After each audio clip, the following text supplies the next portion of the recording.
Many of us have read the recent New York Times article, They Expected Me to Die on My Own, about Sergeant Kushner and his experiences as prisoner of war, and the inhumane and the barbaric conditions that all prisoners experience.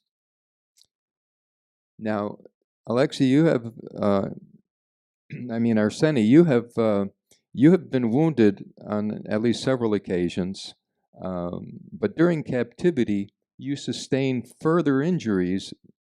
So can you give us some insight on how you got even more injured while you were in captivity?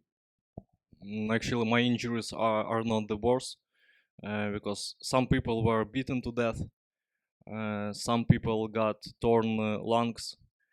Actually, the guy from my camera in Taganrog, he was beaten and he got torn lungs.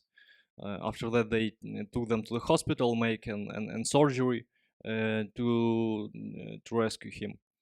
I saw while in captivity, while beating you, the Russians were targeting deliberately on joints, kidneys, on the liver, so to maximize the negative impact on your health, to make you lose your desire to fight back for Ukraine when you're released.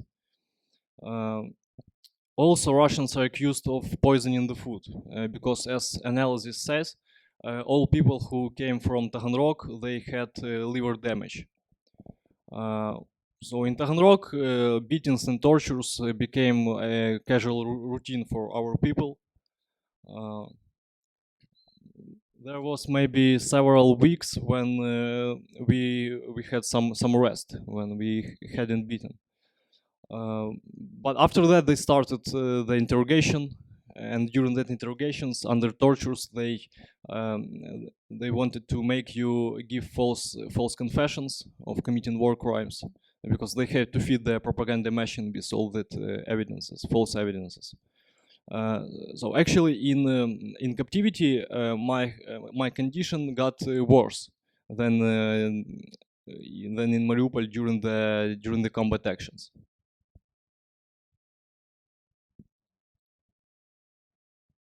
Now, also we have read that when there were prisoner exchanges between the Russians and the Ukrainians, that the Ukrainian prisoners of war looked haggard, they lost much weight, they looked like skeletons, and the Russian prisoners from Ukraine, they looked relatively normal. So that just explains, the atrocities of what the Russians have done with the prisoners of war.